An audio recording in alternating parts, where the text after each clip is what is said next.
आज आपको एक गांव की कहानी सुनाता हूं। इस कहानी का असल जिंदगी से यूं तो कोई ताल्लुक नहीं है, लेकिन कहानियों में पेश किए जाने वाले कई किरदार कभी कभी हमें असल जिंदगी में भी दिखते हैं। तो कहानी एक गांव की। आपने कहावत जरूर सुनी होगी, चोर चोर मुसेरे भाई। इस कहावत को जरा सा उलटकर आपके सामने में पेश करता हूं। इस कहावत को थोड़ा सा उलटने के बाद यह कहावत उस गांव पर बिल्कुल फिट आती है जिस गांव की मैं ये एक कहानी आपको सुना रहा हूं। चोर चोर मुसेरे भाई की जगह आप इसको यूं समझिए, जीजा साला चोर चोर। एक गांव था, उस गांव में जीजे सालों की हुकूमत थी। जीजा साला जो चाहते थे वही होता था। गांव में शादी किसकी होनी है, किससे होनी है, तलाक किसका होना है, किससे होना है, शादी से पहले तलाक, तलाक के बाद शादी, इस तरह की बहुत सी चीजें इस गांव का रिवाज बन चुकी थी। तमाम घिनौने कामों की सरपरस्ती जीजा सालों की फौज किया करती थी। गांव के लोग बहुत परेशान थे।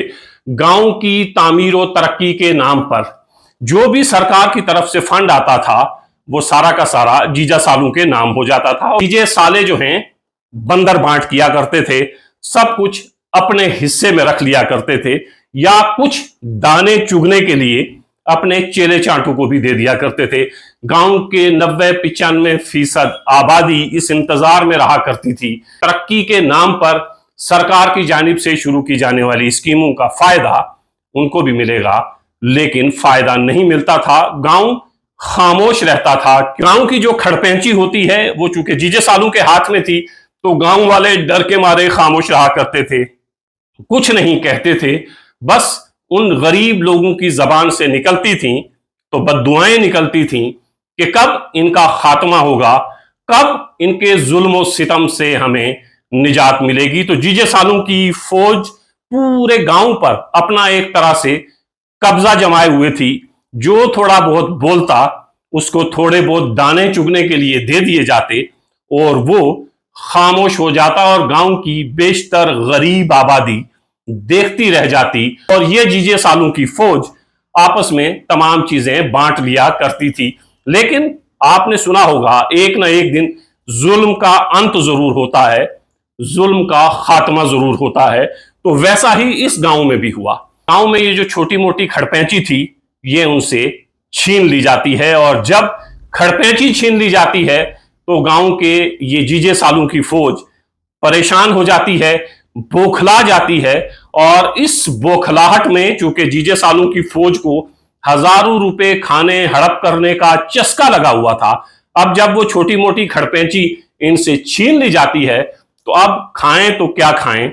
और फिर वो दबदबा जो गांव के गरीब लोगों के ऊपर इन्होंने जमा रखा था वो भी आहिस्ता आहिस्ता खत्म होने लगता है, और गांव के लोग इन जीजे सालों की फौज के खिलाफ आवाज उठाने लगते हैं। तो ये जीजे साले जो इससे पहले गांव पर अपना कब्जा जमाए हुए थे, दोस्त जमाए हुए थे, जोर जबरदस्ती करते थे और लोगों तक गवर्नमेंट की स्कीमों के फायदे नहीं पहुंचने दिया करते थे, अब गांव के लोगों तक कुछ कुछ चीजें पहुंचने लगी हैं, क्योंकि जीजे सालों की फौज बीच में से हटा दी गई थी। अब जीजे सालों की फौज बौखला गई थी। उन्हें लगता था कि गांव पर इतने सालों से हमारा कब्जा था, अब तो गांव के लोग सवाल भी कर रहे हैं, सवाल भी पूछ रहे हैं, और गांव के लोग ये भी पूछ रहे हैं कि इतने सालों में आपने खड़पेंची में हमारे लिए क्या किया। जो पैसा सरकार की तरफ से आता था वो कहां गया, वो कहां लगा। और जीजे सालों की फौज आहिस्ता आहिस्ता डिप्रेशन में जाने लगती है, क्योंकि उन्हें ये यकीन ही नहीं था कि गांव के गरीब और मस्कीन लोग जिन्हें कितने सालों से हमने दबा के रखा हुआ है, इनके अंदर भी जबान आ सकती है, ये भी बात कर सकते हैं। और जैसे कि जुल्म का अंत तो एक ना एक दिन होता ही है, झूठ तो एक ना एक दिन बेनकाब होता ही है। ये सालों की फौज का भी झूठ बेनकाब होता है, जुल्म सितम का खात्मा होता है, और गांव के बीच में से ही आवाजें उठने लगती हैं। अब जीजे सालों की फौज बौखला जाती है, सोचती है करे तो करे क्या। एक कदम आगे जा सकते हैं ना एक कदम पीछे जा सकते हैं। अब इन जीजे सालों की फौज को यह डर सताने लगता है कि जो लाखों करोड़ों रुपए का गबन हमने किया है वो हिसाब अगर गांव वाले मांगने लगे, वो हिसाब अगर सरकार मांगने लगे तो फिर वो हिसाब हम कहां से देंगे। तो अब जीजे सालों की फौज की परेशानी बढ़ती है, क्योंकि अब गांव वाले हिसाब मांगने लगे हैं, पूछ रहे हैं कि इतने सालों में आपने क्या किया, इतने सालों में जो पैसा आया वो कहां पे किया, और कौन कौन से घोटाले घपले आपने गांव के नाम पर किए, गांव के गरीब लोगों का पैसा खाया, गांव के गरीब लोगों को परेशान किया। तो जीजे सालों की फौज अब परेशान है। जीजे सालों की फौज का अब यह हाल होता है कि वो उस सांप की तरह बिल से बाहर आ गए हैं।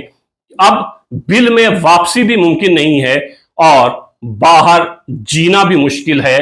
तो अब जीजे सालों की फौज को कुचलने का वक्त आ गया था।